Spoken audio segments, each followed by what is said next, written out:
Bonjour et bienvenue dans l'eau, c'est notre affaire, un podcast produit par le ministère de la Transition écologique. Réduire la consommation d'eau au boulot, est-ce vraiment la mer à boire? Comment, par quels moyens, avec quels outils peut-on économiser l'eau dans sa filière? Des professionnels nous apportent leurs éclairages et leurs solutions. Aujourd'hui, on se met à table dans le milieu de la restauration. Saviez-vous qu'on utilise entre 10 et 20 litres d'eau pour la préparation d'un seul repas dans la restauration collective, pris sur place ou à emporter dans un établissement plus ou moins grand, équipé de machines plus ou moins performantes? Les données varient du simple au double. Même si la filière est loin d'être la plus gourmande en H2O, l'agriculture et l'industrie se trouvant en pole position, il existe plusieurs astuces pour réduire la consommation d'eau en cuisine et dans son restaurant. Pour en parler aujourd'hui, nous sommes avec deux grands chefs parisiens, Hélène Darroze et Bruno Verlus. Bonjour Hélène Darroze. Bonjour. Vous êtes une des chefs les plus réputées au monde, pleine d'étoiles, une à Paris pour votre restaurant Marsan, rue d'Assas, et deux à Londres pour le restaurant The Connaught. Vous faites aussi partie du jury de l'émission Top Chef sur M6 depuis 2015. Alors tout d'abord, fait-on un bon usage de l'eau dans les cuisines des grands restaurants aujourd'hui ? J'espère. En tous les cas, on essaye. L'eau, c'est quand même un élément essentiel pour beaucoup de préparation, pour beaucoup de cuisson. C'est vraiment notre quotidien que de travailler avec l'eau. Maintenant, est-ce qu'on en prend bien soin? Je sais pas, mais en tous les cas, c'est sûr que ça fait partie de la vie, de la cuisine de tous les jours. Est-ce que vous avez déjà pensé à réduire la consommation d'eau dans vos restaurants? Oui, c'est des choses sur lesquelles on a déjà travaillé. Moi, je viens de refaire mes cuisines à Marsan et au Connaught, dans les deux grands restaurants, dans les deux restaurants gastronomiques. On les a refaites il y a 18 mois maintenant chacune. Donc du coup, on a bien sûr réfléchi à plein de choses, notamment par exemple tout simplement à mettre des robinets, je suppose d'une nouvelle génération, qui travaille avec les détections de mouvement et qui donc s'arrêtent ou se mettent en marche vraiment quand il est nécessaire.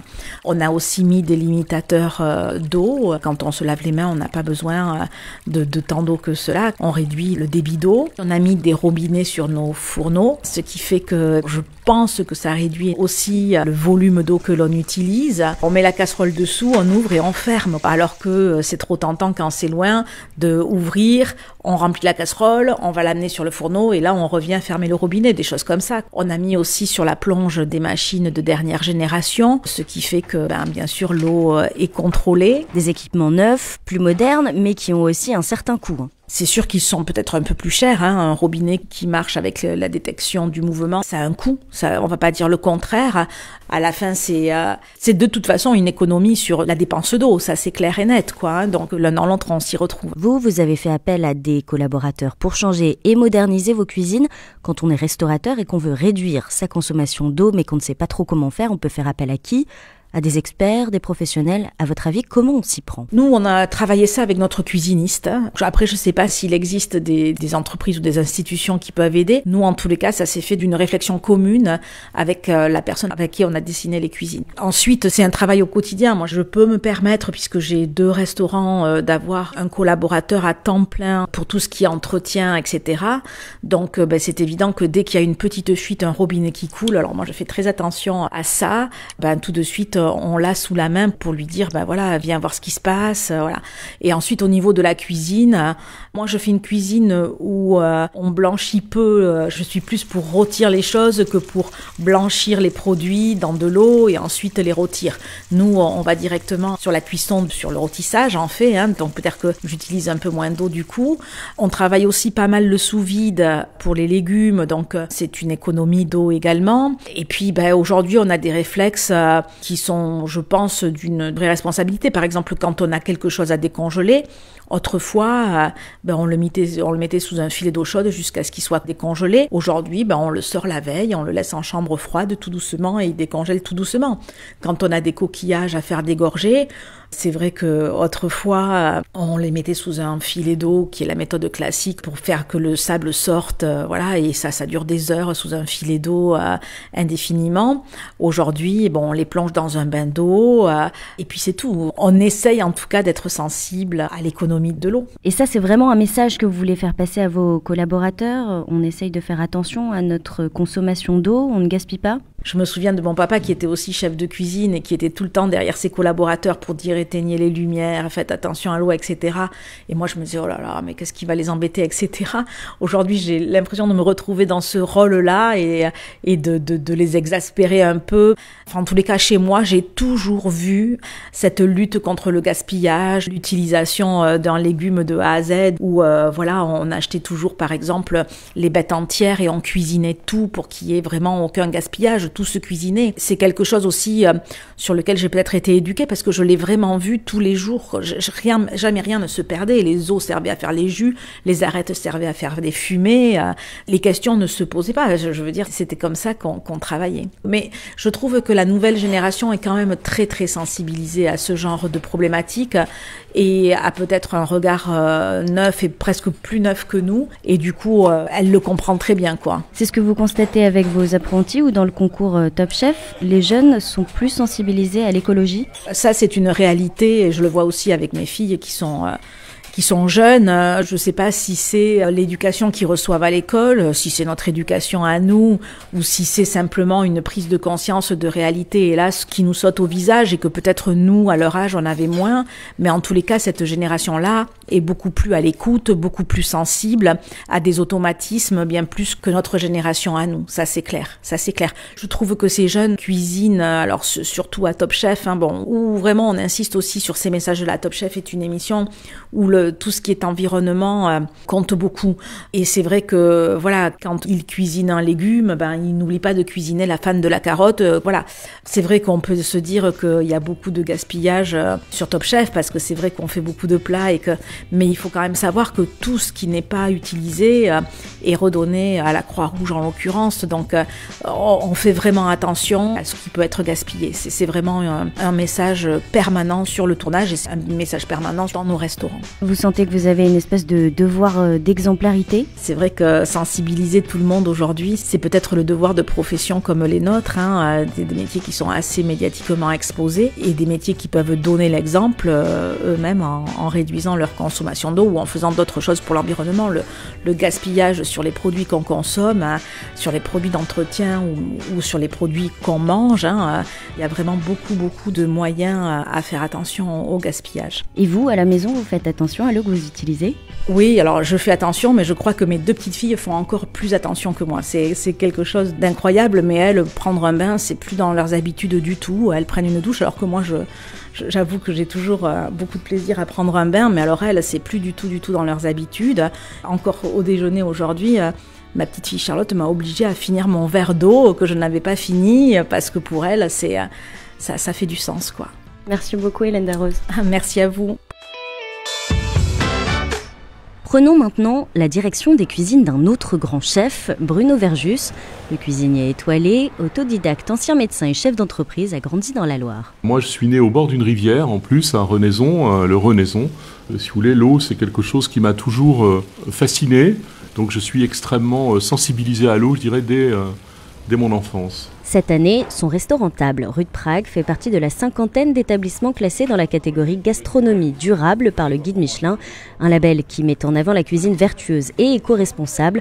Bruno Verjus travaille avec des producteurs respectueux de l'environnement et leurs produits d'exception, et il prend soin de toutes les ressources utilisées à sa table. Table est née du postulat suivant, qui était de dire de la façon dont l'on se nourrit décide du monde dans lequel on vit. Donc là, on comprend tout à fait que ce qui a donné naissance à ce restaurant, c'était effectivement cette force et cette philosophie de rapport au monde, de rapport à la nature, et qui entretient un rapport avec la nature, entretient évidemment un rapport avec l'importance de celle-ci.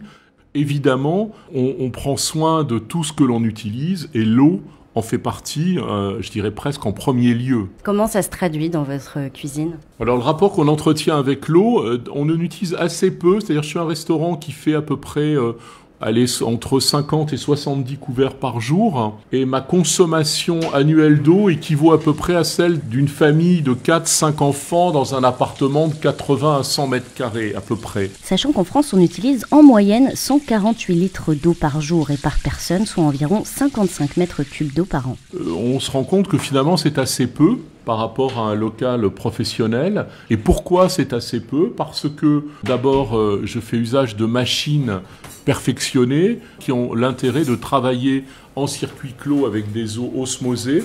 Alors osmosé, il faut expliquer un peu ce que c'est. Ce sont des eaux déminéralisées dans lesquelles effectivement on ne retrouve pas d'éléments calcaires, ce qui permet d'utiliser assez peu d'eau à bon escient, de ne pas essuyer, notamment la verrerie, et d'avoir du coup un impact de consommation sur l'eau qui est extrêmement faible et du coup très respectueux.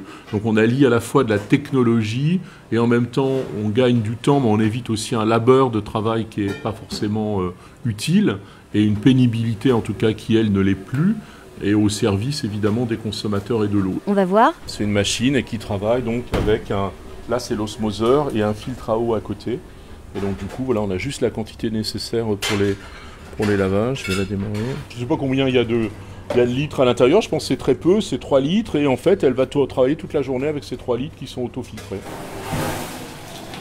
Et on voit que l'eau est osmosée, elle est vraiment, on voit les petites gouttelettes comme ça, on voit que c'est très purifié. Voilà, c'est tout. Pour réduire au maximum sa consommation, il suffit parfois de gestes simples comme la prévention ou la réparation rapide des fuites. Il faut savoir qu'un robinet qui goutte fait perdre 35 000 litres d'eau par an. Une fuite de chasse d'eau, c'est plus de 220 000 litres qui partent dans les égouts. L'eau des toilettes, vous allez voir. C'est la visite complète. Là, le robinet des toilettes distribue la quantité d'eau suffisante pour se laver les mains. Donc voilà, donc là, on a une pédale aussi. Voilà, et puis on a l'eau qui coule. Voilà, et puis ça va s'arrêter tout seul. C'est un peu plus long parce qu'effectivement, voilà, il ne faut pas que les clients aient tendance à appuyer 3 fois de suite.